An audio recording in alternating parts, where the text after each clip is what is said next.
very close communication with those folks about their operation and suggested that they do shut off their flow because we were getting heavy rainfall predicted a couple hours later, and they did do that. So there is this very close coordination and communication between us and the federal government. So if I understand you correctly, the Corps of Engineers also, well, if they own those dams, then that's a big impact. And you coordinate them, or they coordinate you, or? They don't coordinate us. I would have to say, the state, the federal government is the federal government, and they own those projects, they operate those projects. We are in close communication with them. We work very closely with them. It's a partnership, but they own it. They have staff up there that operate those gates. When we have questions about what they're doing up there, we can certainly call them, and they will adjust it with input from us. But, they're a very, very good dam owner. They are in the flood control business, and that's how they operate that dam, for flood control primarily.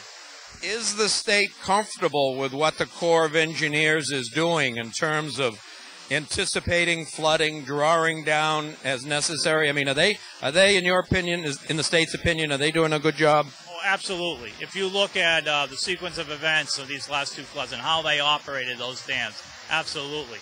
The damage would have been far worse down here, and both those events had the Corps not done what they did. Before each event, they have those gates closed, and they store in everything, essentially, that comes to it. But again, they're only controlling 1/6 of the basin. Ideally, we'd have, 3 or 4 of those similar-sized projects. Of course, they take up a lot of land upstream, and we don't have that land available anymore. But I would guess, I mean, it's probably not ours to decide, but if this is the pattern of the weather in the future, for whatever reason, then it's probably safe to say that there needs to be some planning. And you suggested what needs to be done here, $1.5 million, is to further allow this dam to have more runoff so that there's not a buildup in front of it. That's right, and that, so that's something we're going to be doing here. It's not going to eliminate the problem. Certainly not going to eliminate, but it's definitely going to improve operations during floods at this dam. But you're absolutely right. I mean, that's how these Corps of Engineer projects got built. There was the floods of the 30s that got the Corps of Engineers studying what they needed to do to improve flood control, improve flooding in Manchester and in Keene, where there were hard-hit areas in the floods of the 36 and then floods of the 50s. And then so they built those flood control projects. Those flood control projects, though, kind of a thing of the past. Given the cost of real estate now, the extent of development, the folks that have to be relocated to build those similar type structures. So we have to look at other ways of doing it. Retrofitting existing structures, perhaps, but also floodplain management, floodplain zoning now, getting folks out of the floodplain, raising their homes, flood-proofing their homes. There's other ways we can attack that same problem.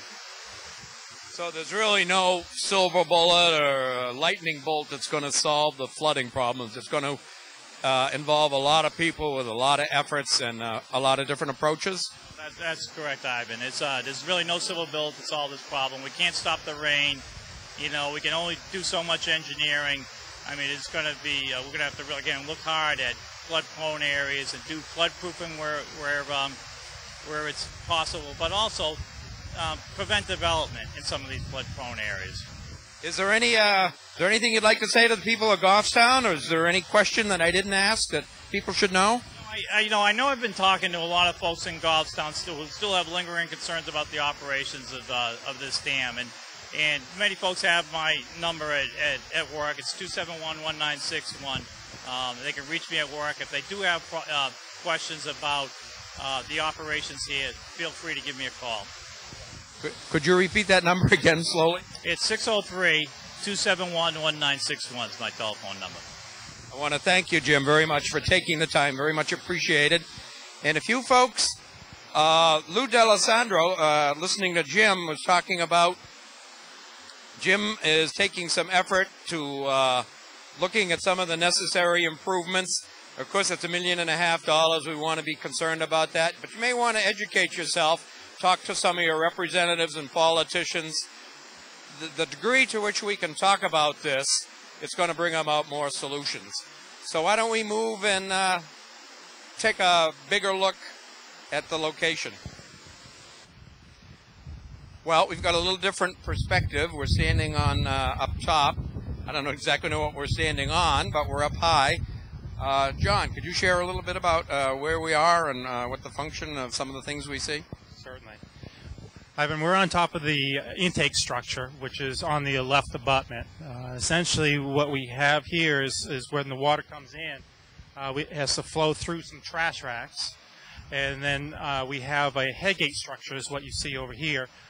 It raises during the time that we operate, and we close it during the times that we don't operate typically, or do a dewatering of the unit to do any type of maintenance. From behind that headgate, it goes into an 11-foot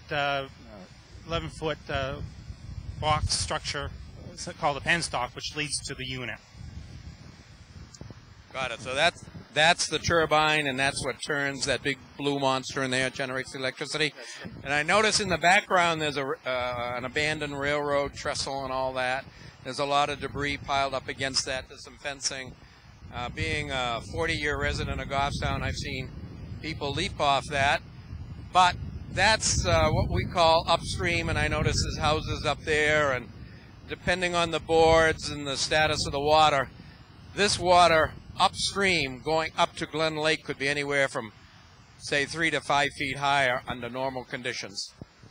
Under normal conditions, which is where the larger percent of the time is right at the top of boards, and those above 33 inches above the dam crest that you see today. And that's kind of a static, and it creates a miniature lake, but it's still a riverine system. Well, here we are overlooking the output. This is, in fact, a hydroelectric plant, and part of the dam's function is to generate electricity as well as controlling the water flow. So here we are, and we're looking at the business end of this.